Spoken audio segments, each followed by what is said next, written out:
अस्सलामु अलैकुम वरहमतुल्लाहि वबरकातुहू। जी हाँ दोस्तों, उम्मीद है कि आप तमामी हज़रात खैर आफ़ियत से होंगे, तमामी लोग अच्छे होंगे। बिहार विधानसभा चुनाव से पहले पूरे बिहार के मुस्लिमों को बड़ा तोहफ़ा देने वाले हैं।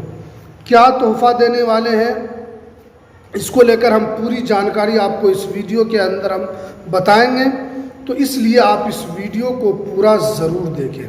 वीडियो शुरू करने से पहले आपसे एक छोटी सी रिक्वेस्ट है, आप अगर हमारे इस चैनल पर पहली मर्तबा हैं तो आप इस चैनल को ज़रूर सब्सक्राइब कीजिए, बेल की घंटी को भी आप ज़रूर प्रेस कीजिए ताकि आपको ऐसे ही लेटेस्ट जानकारी, लेटेस्ट इन्फॉर्मेशन आपको मिलती रहे।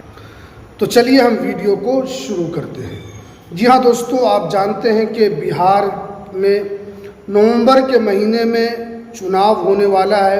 इसको लेकर पूरे बिहार में एक तरीके से हलचल तेज़ है। चाहे वो आरजेडी की बात करें, जो यहाँ की विपक्षी पार्टी है, तेजस्वी यादव साहब वो भी खूब मेहनत कर रहे हैं, राहुल गांधी साहब वो भी खूब खून पसीना एक कर रहे हैं, और जो जेडीयू वाले हैं वो भी यहाँ पर काफ़ी मेहनत कर रहे हैं, और जो जन सुराज जो एक नई पार्टी आई है वो भी यहाँ पर अपना अलग दावा कर रही है, यानी वो भी ज़मीनी एतबार से मेहनत कर रही है। लेकिन इसी बीच नीतीश कुमार साहब ने बहुत मुस्लिमों से बात करते हुए उन्होंने एक कार्यक्रम में कहा कि बिहार के अंदर मुसलमानों को लेकर जो समस्या है उसको हल करने की कोशिश की जा रही है। देखिए, सबसे पहले नीतीश कुमार साहब ने यहाँ पर ये कहा कि आप जानते हैं कि बिहार के अंदर इससे पहले चाहे वो कब्रिस्तान का मामला हो, चाहे वो पेमेंट को लेकर हो, तो नीतीश कुमार साहब ने कहा कि कब्रिस्तान की घेराबंदी हमारी सरकार आने के बाद बिहार में शुरू किया गया है, जो कि इससे पहले कब्रिस्तान का मामला विवाद का केंद्र हुआ करता था और उसमें आपस में यानी मुस्लिम समुदाय में काफ़ी झड़प भी होता था, जिसको देखते हुए नीतीश कुमार साहब ने 2006 के बाद से ख़ास तौर पर मुसलमानों के लिए कब्रिस्तान घेराबंदी का ये कार्यक्रम चलाया, जिसके बाद बिहार के लगभग सभी ज़िले में कब्रिस्तान का जो विवाद था उसको हल किया गया और उस विवाद के बाद उन कब्रिस्तानों की घेराबंदी भी सरकारी पैसे से की गई। देखिए, यहाँ पर नीतीश कुमार साहब साफ साफ कह रहे हैं कि पहले जो विवाद जो कब्रिस्तान का हुआ करता था और उसके अंदर उसमें हिंदू मुसलमान का भी झगड़ा हो जाता था, तो उसकी वजह से काफ़ी मुसलमानों को परेशानी होती थी। जब हमारी सरकार 2006 में बनी तो हमने यहाँ पर ये कहा कि भाई बिहार के अंदर जितने भी कब्रिस्तान हैं आप उनका रिकॉर्ड हमें दीजिए, उसके बाद उन तमाम विवादों को हल करके उन तमाम कब्रिस्तानों को घेराबंदी की जाएगी। और जाहिर सी बात है, नीतीश कुमार साहब ने कब्रिस्तानों की घेराबंदी की है, इसमें कोई शक नहीं है। और बहुत सारे जो विवाद थे कब्रिस्तान को लेकर उसका मसला हल भी हुआ। आप देखते हैं कि आपके बिहार के हर गाँव में आपको अब कब्रिस्तान घेरा हुआ आपको यहाँ पर मिलेगा।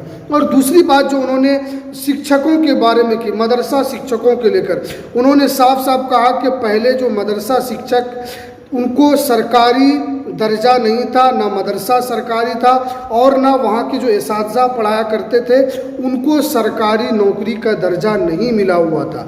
वो साफ साफ कह रहे हैं कि पहले, इससे पहले की जो सरकार थी उन्होंने मदरसों के लिए कुछ नहीं किया, उन्होंने मदरसों को अपने हाल पर छोड़ दिया, ना मदरसे को सरकारी किया, ना सरकारी दर्जा मिला, न जो वहाँ पढ़ाने वाले जितने भी शिक्षक थे उनको सरकारी शिक्षक का वहाँ पर उनको दर्जा भी नहीं दिया।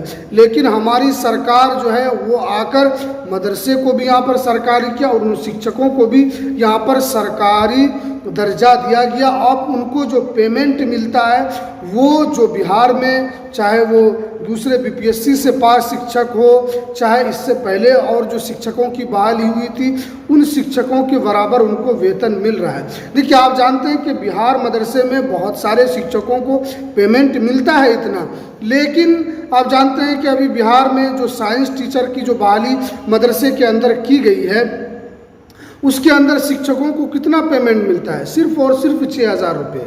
आप जानते हैं कि एक आदमी इस महंगाई के दौर में 6,000 रुपये से क्या कर सकता है? वो अपना खर्चा चलाएगा या अपने घर वालों का खर्चा चलाएगा या अपने बाल बच्चों का खर्च चलाएगा या अपने बीवी का चलाएगा। यानी कहने का मतलब है कि 6,000 रुपये में कुछ नहीं हो सकता है।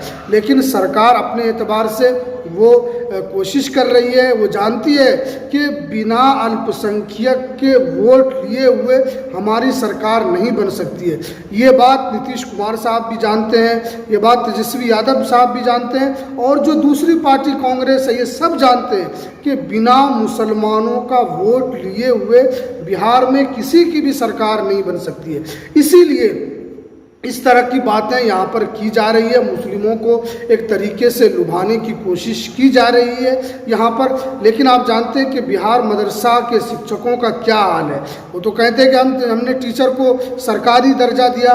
1646 मदरसे का जो मसला है, अभी बापू सभागार में बिहार मदरसा का 100 साला शताब्दी समारोह था, उसके अंदर बहुत सारे शिक्षक पहुंचे थे एक उम्मीद के साथ कि जो हमारा जो मसला है, चाहे वो टीचर की बहाली का ले हो, चाहे वो इसातिज़ा के पेमेंट का हो, चाहे उसके अलावा मदरसे की जो समस्या है उसको लेकर हो, इन तमाम चीज़ों की उम्मीद के साथ मदरसा के शिक्षक गए हुए थे। लेकिन क्या मिला कि भाई वही हुआ जिसका लोगों को पता था कि कुछ नहीं होगा। लेकिन नीतीश कुमार साहब मुसलमानों से इस तरह का वादा कर रहे हैं, तो क्या बिहार विधानसभा चुनाव से पहले मुसलमानों के लिए नीतीश कुमार साहब कोई बड़ा ऐलान करेंगे? जब से बापू सभागार में जो इसका प्रोग्राम हुआ था, बिहार मदरसा बोर्ड का चेयरमैन साहब भी काफ़ी एक्टिव नज़र आ रहे हैं। लेकिन क्या नीतीश कुमार साहब जो मुसलमानों की ख़ास तौर पर मदरसा की बहाली का हो या उनके पेमेंट का लेकर हो या उसके अलावा जो मुसलमानों की समस्या है उसको लेकर क्या कोई बड़ा ऐलान करेंगे? ये देखने वाली बात है। और क्योंकि चुनाव का ऐलान कभी भी इस महीने के आखिर में या अगले महीने के शुरू में कभी भी हो सकता है, तो क्या उससे पहले कोई बड़ा ऐलान होगा, ये एक देखने वाली बात होगी। कोई भी अपडेट निकल कर आएगी तो हम आप तक सबसे पहले पहुंचाने की कोशिश करेंगे। तो जब तक के लिए आप इस चैनल को ज़रूर सब्सक्राइब कर लीजिए, बेल की घंटी को आप ज़रूर प्रेस कर लीजिए ताकि आपको ऐसे ही लेटेस्ट जानकारी मिलती रहे। तो चलिए हमें दीजिए इजाज़त, फिर मिलते हैं किसी नेक्स्ट वीडियो में नई अपडेट के साथ।